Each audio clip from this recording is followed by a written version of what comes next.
जय माता दी आप सभी को। शनिदेव को कर्मों के न्यायाधीश और तंत्र के सबसे रहस्यमय देवता माना जाता है। आज मैं आपको बताऊंगा एक ऐसी तांत्रिक साधना जो सिर्फ 11 दिन में सिद्धि देती है। अगर आपने इस सिद्धि को प्राप्त कर लिया तो आप गद्दी भी चला सकते हैं शनिदेव के नाम से, भूत प्रेत का झाड़ा लगा सकते हैं, वशीकरण कर सकते हैं, दुष्ट दुश्मनों की नाश कर सकते हैं। पूर्ण तांत्रिक क्रियाएं जो होती है, सम्मोहन, उच्चाटन, वशीकरण, भूत प्रेत बाधा, पूछा लगाना, ये सारी क्रियाएं इस सिद्धि के प्राप्त करने के बाद आप कर सकते हैं। तो मैं ये साधना आज आपको बता रहा हूँ। तो सबसे पहले इस साधना के लिए जो आवश्यक सामग्री है वो आप नोट कर लें, क्योंकि शनिदेव की साधना में कोई चूक नहीं होनी चाहिए। अगर चूक हुआ तो बहुत सारी समस्याएं हो सकती, क्योंकि शनिदेव जो है वो न्याय के देवता हैं। तो इनकी साधना में भी किसी तरह की कोई चूक नहीं होना चाहिए। तो इसलिए मैं बता रहा हूँ कि साधना में जो आवश्यक सामग्री है उसे आप नोट कर लें। आवश्यक सामग्री में आपको एक काला वस्त्र, जैसे कि काला लुंगी या धोती, काला आसन जैसे कि कंबल भी हो सकता है, या अगर काला आसन ऊन का बना हुआ कुछ ले सकते हैं। लोहे का दिया होना चाहिए, सरसों का तेल, काला तिल और शनि यंत्र। उसके बाद एक भोजपत्र लेना है। उस भोजपत्र पे शनि देव का बीज मंत्र लिखना है। बीज मंत्र क्या है वो मैं बता देता हूँ। ओम प्राम प्रीम प्रौम शः शनिचराय नमः। यह बीज मंत्र आपको भोजपत्र पे लिख लेना है। मंत्र मैं फिर से बोलता हूँ, क्योंकि इसी मंत्र का आपको जाप भी करना है 11 दिनों तक। रोज़ आपको 11 दिनों तक करना है। 1188 बार जाप करना है, ठीक है। तो आप मंत्र फिर से सुनो। ओम प्राम प्रीम प्रौम शः शनिचराय नमः। ओम प्राम प्रीम प्रौम शः शनिचराय नमः। ये मंत्र का जाप करना है रुद्राक्ष के माले पे। तो साधना का विधि।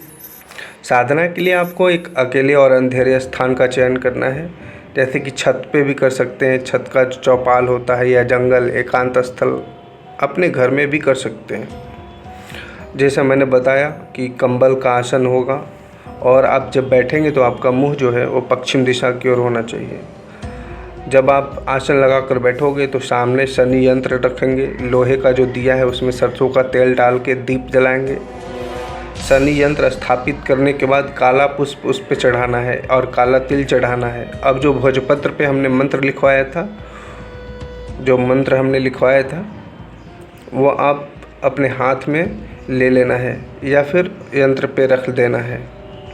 अब जो मैं मंत्र बताया हूँ उस टाइम ओम प्राम प्रीम प्रौम शः शनिचराय नमः, इस मंत्र का 11 माला यानी 1188 बार जाप करना है प्रतिदिन 11 दिन तक।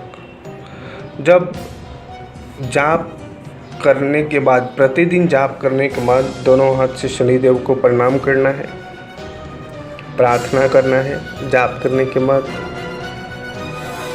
कि हम ये जो साधना आपका कर रहे हैं ये लोक कल्याण हेतु कर रहे हैं, जन कल्याण हेतु कर रहे हैं, तो ये साधना जल्दी सिद्ध होती है।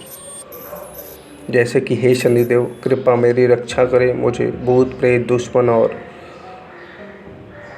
एस्ट्रल अटैक से बचाएं, मुझे पर अपनी कृपा बनाए रखें। मैं ये जो साधना आपका कर रहा हूँ जन कल्याण लोक कल्याण हेतु कर रहा हूँ, अतः शीघ्र सिद्धि प्राप्ति करवाएं। इस तरह से प्रार्थना करना है। अब साधना के नियम जो है वो आप सुन लें। पूरे 11 दिन ब्रह्मचर्य का पालन करना है आपको। कोई भी नॉनवेज, शराब या नशीला पदार्थ का सेवन नहीं करना है। बिल्कुल दूर रहना है इन सब चीज़ों से। झूठ नहीं बोलना है आपको 11 दिनों तक। गुस्से पे कंट्रोल रखना है आपको पूरी तरह से। जब यह आप मंत्र जाप करोगे तो 7वें 8वें दिन जो है आपको सपने में शनिदेव का दर्शन हो सकता है। काला प्रकाश या भारी हवा जैसे का मौजूद होना आसपास, ये लक्षण है इस साधना की सिद्धि का। कभी कभी मंत्र जाप के दौरान भी आपके हाथ पैर सूना होगा या बदन में कपकपी या लोहे की खुशबू या ठंडक महसूस होगी, तो ये भी लक्षण है आपका मंत्र सिद्धि का। 11 दिन बाद शनि यंत्र को अपने घर में या फिर ताबीज़ के रूप में पहन भी सकते हैं। अगर ताबीज़ के रूप में शनि यंत्र को और जो भोजपत्र पे लिखा मंत्र था उसको अगर आप ताबीज़ में डाल देते हैं तो शक्ति हमेशा आपके पास साथ चलेगी। तो इस तरह से आपका ये मंत्र जो है वो सिद्ध हो जाएगा। तो कोई भी काम जो मैंने बताया, सम्मोहन, वशीकरण, भूत प्रेत बाधा, किसी भी तरह की समस्या, चौकी वगैरह सब लगा सकते हैं, गद्दी लगा सकते हैं ये विधि करने के बाद। तो मैं फिर से आपसे आग्रह करूंगा कि चैनल को आप तक अपने सब्सक्राइब नहीं किया है तो सब्सक्राइब कर ले, और वीडियो से संबंधित कोई भी जानकारी जो आपको समझ नहीं आया हो तो हमसे ज़रूर पूछें और अपनी साधना को सफल बनाएं। जय माता दी, जय शनिदेव।